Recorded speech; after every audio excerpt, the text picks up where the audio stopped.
Hai, Assalamualaikum warahmatullahi wabarakatuh. Perkenalkan, nama saya Sri Puji Rahayu dari kelas E dengan nomor absen 34. Saya berasal dari Stikes Indramayu. Saya ingin menyampaikan rangkuman materi yang sudah disampaikan oleh pemateri di BLS FR, yaitu tentang kegawatan medis. Kegawatan medis dibagi menjadi 3, yaitu ada trauma, fraktur, dan perdarahan. Pertama yaitu trauma secara fisik atau cedera. Cedera atau kerusakan fisik yang terjadi ketika tubuh manusia tiba-tiba mengalami penurunan energi dalam jumlah yang melebihi ambang batas toleransi fisiologi, atau akibat dari kurangnya satu atau lebih elemen penting seperti oksigen. Contohnya, tiba-tiba kita terjatuh atau terpapar benda yang panas bisa merusak elemen-elemen penting, baik itu kulit, pembuluh darah, atau saraf-saraf, bahkan sampai menyebabkan kehilangan organ yang terpapar. Nah teman-teman, cedera ini bisa seperti patah tulang atau fraktur, urai sendi dislokasi, terkilir sendi atau sprain, terkilir otot atau strain. Cedera berdasarkan skalanya, ada cedera ringan dan cedera berat. Cedera ringan adalah cedera yang tidak diikuti kerusakan yang berarti pada jaringan tubuh, misalnya seperti kelelahan. Sedangkan cedera berat adalah cedera yang serius, kerusakan jaringan tubuh, kehilangan substansi atau konstitutas, kerusakannya dan robelnya pembuluh darah, adanya peradangan lokal. Cedera jaringan, ada cedera jaringan lunak atau cedera pada otot atau tendon dan ligamen, dan cedera kulit.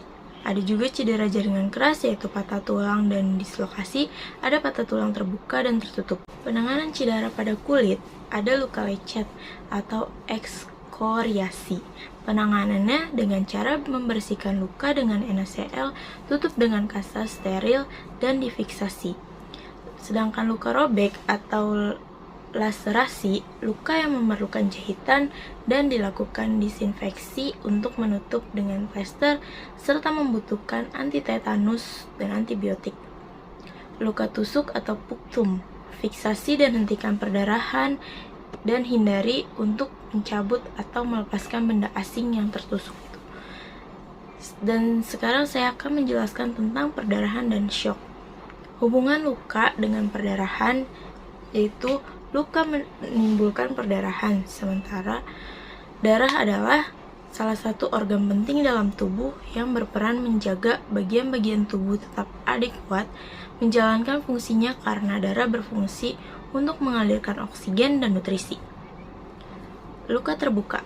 Pada luka terbuka, terjadi cedera pada kulit yang menyebabkan jaringan di bawah kulit tersebut mengalami paparan terhadap dunia luar, sehingga resiko terjadinya infeksi meningkat. Jenis perdarahan ada perdarahan luar dan perdarahan dalam. Perdarahan luar yaitu perdarahan yang tampak atau terlihat jelas darah keluar dari luka terbuka. Sedangkan perdarahan dalam biasanya tak terlihat dan kulit tampak rusak. Kadang-kadang terlihat di bawah permukaan kulit berupa memar.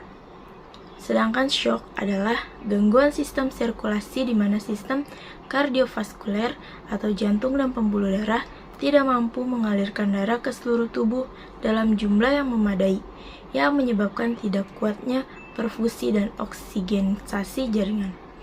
Shock terjadi akibat berbagai keadaan yang menyebabkan berkurangnya aliran darah, termasuk kelainan jantung, volume darah yang rendah, akibat perdarahan hebat atau dehidrasi atau perubahan pada pembuluh darah, misalnya karena reaksi alergi atau infeksi.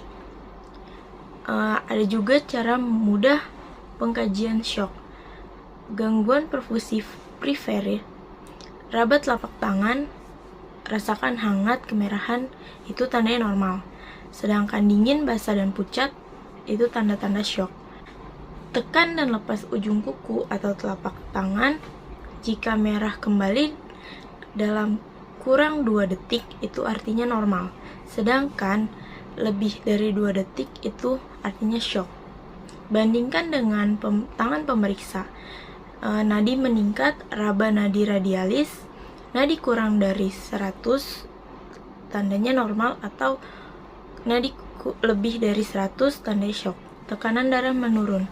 Sistolik kurang dari 100 artinya normal, atau lebih dari 100 itu shock.